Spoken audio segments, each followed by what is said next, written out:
Students आज complex number की multiplication के बारे में बात करेंगे जिसमें आयोटा इन्वॉल्व होता है। हमने बात की थी जी आयोटा बेसिकली क्या है कि अगर आप x square plus one is equal to zero इस तरह की जो इक्वेशंस हैं उनको सॉल्व करें तो एक्स की किस वैल्यू के लिए हमारे पास left hand side right hand side बराबर हो जाएंगी। वो वैल्यू थी जी, हमने बोला था वो वैल्यू हमारे पास क्या है, स्क्वायर रूट माइनस वन, जिसको हमने आयोटा का नाम दिया था। अब ये आयोटा जो है बेसिकली रूट है ऐसी इक्वेशंस का। अब आप जानते हैं चूंकि नेगेटिव नंबर का जो स्क्वायर रूट है वो रियल नंबर के अंदर पॉसिबल नहीं है, इसलिए हमने इसको कॉम्प्लेक्स नंबर का नाम दिया। ये एक कॉम्प्लेक्स नंबर है, ठीक है। अब इसको जब जनरल फॉर्म में लिखा जाता है तो हम कहते हैं जी कि a प्लस आयोटा b, ठीक है। अब a जो है वो इसका रियल पार्ट कहलाता है और दूसरा जो है इसका इमेजिनरी पार्ट है, ठीक है। इमेजिनरी पार्ट जिसके साथ आयोटा होगा, यानी b जो है वो इसका इमेजिनरी पार्ट है इस कॉम्प्लेक्स नंबर का। अब हम इन नंबर्स की मल्टीप्लिकेशन देखेंगे। पंजाब टेक्स्ट बुक 2013 से एक क्वेश्चन लिया गया है। यहाँ पे हम देखेंगे मल्टीप्लिकेशन किस तरह करते हैं। हमने एक फॉर्मूला पढ़ा था, अगर a प्लस आयोटा b हो और ये मल्टीप्लाई हो जाए c प्लस आयोटा d के साथ, c प्लस आयोटा d के साथ, ये दो मुख्तलिफ कॉम्प्लेक्स नंबर्स हैं। हमने सॉल्व किया था, रिजल्ट हमारे पास आया था कि ए सी माइनस बी डी, जो कि जिससे अगर आप देखें तो रियल पार्ट आएगा, जिससे हमारे पास ये वाला पार्ट आएगा, ठीक है, मल्टीप्लाई कराने से। उसके बाद प्लस साइन आया था और फिर आयोटा, और फिर हमने देखा था ए डी और प्लस बी सी अगर आप करें तो इस तरह से हमारे पास मल्टीप्लिकेशन कंप्लीट हो जाती है। ये तो बाय फार्मूला मेथड है। हम इसको पहले बाय फार्मूला मेथड करेंगे, फिर हम इसको डिफरेंट तरीके से करेंगे। अब याद रहे यहाँ पे ये ए है हमारे पास, ए टू है, बी जो है वो थ्री है, सी सेवन है और डी जो है वो कितना है, माइनस टू है। किस तरह से होगी, अब ए सी माइनस बी डी, ए सी कितना है टू इंटू सेवन, तो यहाँ पे आप लिख देंगे जी। अब मल्टीप्लिकेशन का पहला स्टेप आ गया, ए सी आ गया to multiply by seven minus b d, b कितना है थ्री है, डी कितना है माइनस टू है, तो आ जाएगा three multiply by minus two, three multiply by minus two. ये इससे हमारे पास रियल पार्ट आएगा।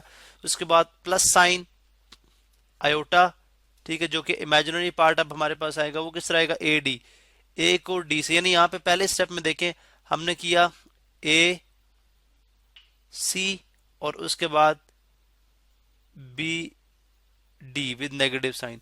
अब हम करेंगे ए को डी के साथ, ठीक है, और उसके बाद बी जो है वो सी के साथ हो जाएगा। तो ए को डी के साथ करें तो two into minus two, two into minus two, और उसके बाद नेक्स्ट हमारे पास आ गया प्लस बी सी, बी कितना है थ्री, थ्री इंटू सी कितना है सेवन। तो यहाँ पे हमने, अब अगर हम इसको सॉल्व कर लें, सेवन टू टाइम्स फोर्टीन आ गया, minus into minus plus, three two times six, ये रियल पार्ट, और उसके बाद प्लस आयोटा, उसके बाद two into minus two minus four, और थ्री इंटू सेवन 21। तो ये हमारे पास आ जाएगा जी 20, ठीक है, plus 17 iota, 20 plus 17, because 21 minus seven minus four कितना होगा, प्लस 17। बिकॉज आपको पता है जब नेगेटिव और पॉजिटिव नंबर्स हों उनको ऐड करना हो तो आप बड़े में से छोटा नंबर सब्ट्रैक्ट करते हो और साइन वो आएगा जो बड़े नंबर के साथ होगा। अब चूंकि ये प्लस यहाँ पे है तो इसलिए प्लस 17 आ जाएगा। जनरली अगर आप देखें तो माइनस फोर प्लस 21 जो है, इसको हम प्लस 20, इसको हम 21 माइनस फोर भी लिख सकते हैं, जो कि एक नॉर्मल हमारे पास हम जो इस तरह की सब्ट्रैक्शन जो है वो करते हैं, तो 21 माइनस फोर भी 17 ही होगा। तो इस तरह से आपने देखा ही, हमने किस तरह से इसका आंसर फाइंड आउट कर लिया। अब बाज़ औक़ात इस तरह से भी होता है कि आपको ये फार्मूला जो है हमने ड्राइव किया था, ठीक है, अगर आपको ये याद नहीं है तो फिर आपके पास यानी काउंटर स्ट्रेटेजी क्या होगी, फिर आप क्या करेंगे, या अदर स्ट्रेटेजी क्या होगी, ठीक है, इसका रिप्लेसमेंट क्या हो सकता है। आप सिंपली करें टू प्लस थ्री आयोटा, यहाँ पे आप लिखें जी टू प्लस थ्री आयोटा, और उसके बाद इसकी मल्टीप्लीकेशन है जी किसके साथ, हमारे पास seven minus two iota, seven minus two iota, ठीक है। अब हम इसको एक सेकेंड वे से, यानी हम इसको सेकेंड वे से मल्टीप्लाई करेंगे, सेकेंड वे, ठीक है। अगर फार्मूला हमें भूल जाए तो किस तरह किया जाएगा। अब इसको देखें किस तरह से कर सकते हैं हम। यहाँ पे आपको पता है कि टू जो है वो एक दफा मल्टीप्लाई होगा पूरी इस फ्रैक्शन के साथ अकॉर्डिंग टू डिस्ट्रीब्यूटिव लॉ, ठीक है, तो आ जाएगा टू इंटू 7 माइनस 2 आयोटा।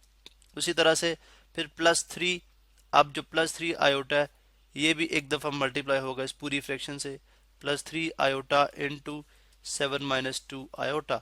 अब डिस्ट्रीब्यूटिव लॉ ये कहता है कि हमने जो स्केलर मल्टीप्लिकेशन पढ़ी है, या जो डिस्ट्रीब्यूटिव लॉ ये कहता है कि 2 इंटू 7 2 इससे भी मल्टीप्लाई होगा और इससे भी मल्टीप्लाई होगा।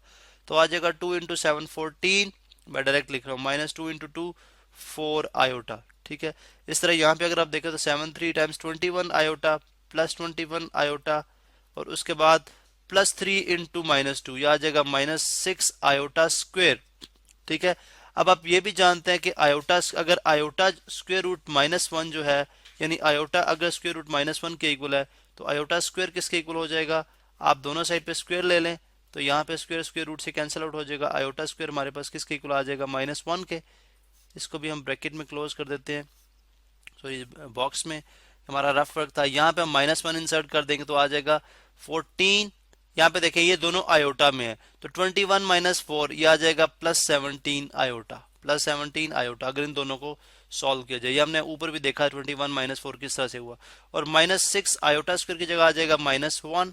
ठीक है, अब माइनस इंटू माइनस क्या होता है? प्लस होता है। 14 + 17 आयोटा और माइनस इंटू माइनस +6। अगर आप इसको मजीद सॉल्व करेंगे तो ये कांस्टेंट दोनों ऐड हो जाएंगे, आ जाएगा 20 + 17 आयोटा। सॉरी यहाँ पे 17 प्रॉपर लिखते हैं जी, 20 + 17 आयोटा। अब आप देखें अगर यहाँ पे तो हमारे ये जो दोनों आंसर्स हैं, यानी जो हमने फार्मूले से सॉल्व किया और जो हमने विदाउट फार्मूला सॉल्व किया, ये दोनों आंसर जो है सेम है। तो आप चाहे विद फार्मूला सॉल्व करेगा, आपको फार्मूला आता है तो आपका टाइम सेव होगा, आप फौरन से उसको सॉल्व कर लेंगे। अगर आप डायरेक्टली सॉल्व करना चाहते हैं तो आप डायरेक्टली भी सॉल्व कर सकते हैं।